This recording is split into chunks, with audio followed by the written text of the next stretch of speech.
Why are humans born afraid of the dark? Your brain may still be trapped in the ice age.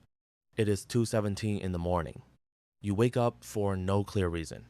The room is dark, the house is quiet, somewhere down the hall, the air conditioner clicks. Maybe the refrigerator hums in the kitchen.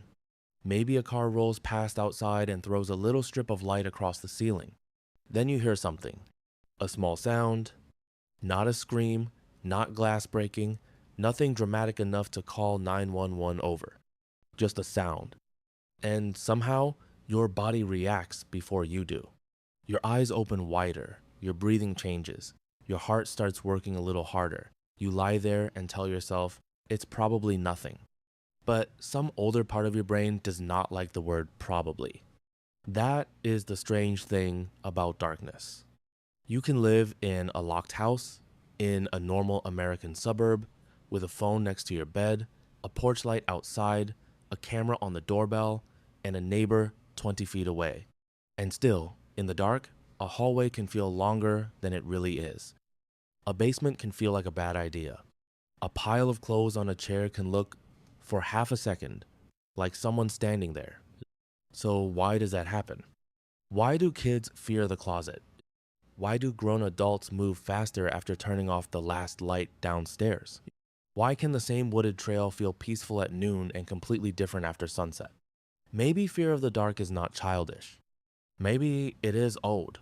Much older than houses, older than electricity, older than cities, roads, police sirens, and front porch lights. When the lights go out, your brain may not be reacting to your bedroom. It may be reacting to a world your ancestors had to survive. For most of human history, night was not just nighttime. Night was when the rules changed. During the day, you can read the world. You see distance, you see faces, you see movement, you can tell if something is a branch, a rock, a person, or an animal. At night, the world starts withholding information. The kitchen, becomes a set of shapes, the hallway becomes a tunnel, the backyard becomes a black wall with sounds inside it.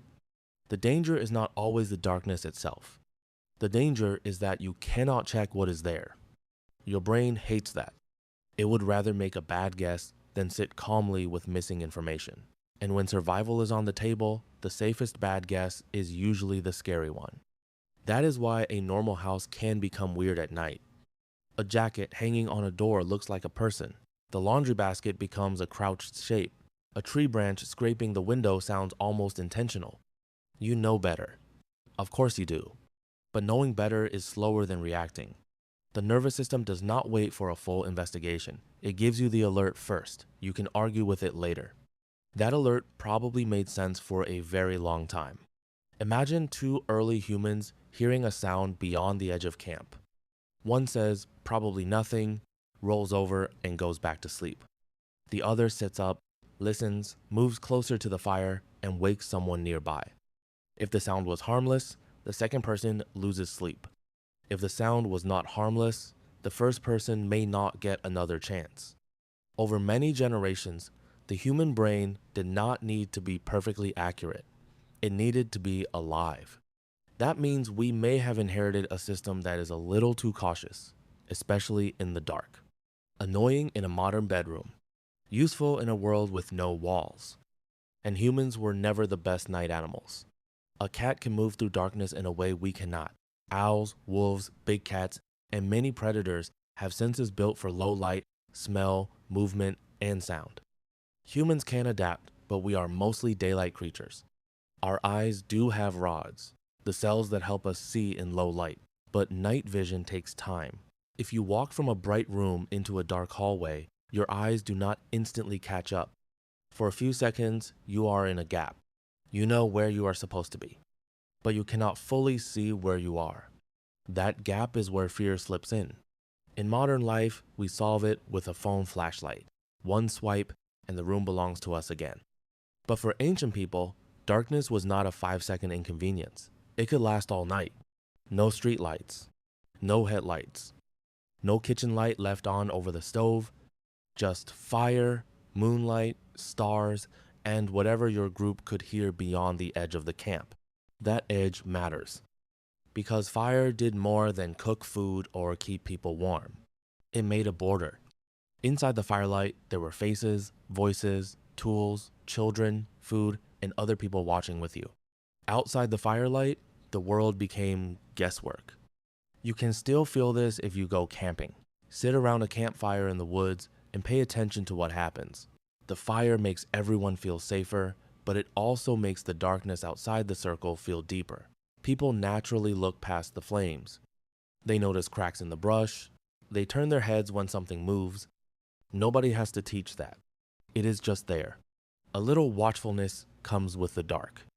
This is also why being alone changes everything. A dark room with your family upstairs feels one way. A dark parking lot after a late shift feels different. A quiet trail in a national park feels beautiful in the morning, then suddenly too quiet when the sun drops behind the trees. The darkness did not change. Your situation changed. For most of human history, being alone was risky. A group meant more eyes, more ears, more warnings, more people to help if something went wrong. Alone in the dark, your brain has two old problems at once. You cannot see well, and nobody else is watching with you. That combination can make even ordinary places feel charged. A basement, a driveway, a rest stop off the highway, the hallway outside a hotel room. These places are not automatically dangerous, but they do give your brain less information than it wants. Horror movies understand this better than almost anyone. The scariest scenes usually do not show too much too soon. They give you a dark doorway, a bedroom closet, a hallway with one bad light, a noise upstairs when everyone is supposed to be asleep. Then they let your brain do the expensive part. The monster is often less frightening than the waiting, because waiting means your brain has to fill in the blanks. And it almost never fills them in with something boring. That is why darkness keeps showing up in American horror stories. The cabin in the woods, the cornfield at night, the basement light that will not turn on, the child staring at the closet, the empty road after midnight. Those images work because they press a button that was already there. But here is the part people sometimes miss. Darkness is not only scary. Sometimes we love it. People pay to sit in movie theaters and get scared in the dark. They go to haunted houses in October. They camp in the mountains. They take night hikes.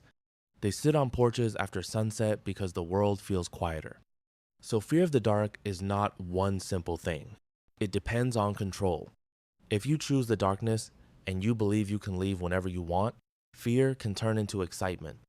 That is a horror movie, a roller coaster, a ghost tour in New Orleans, a Halloween attraction where you know, at some level, that everyone signed a waiver and there is a parking lot outside.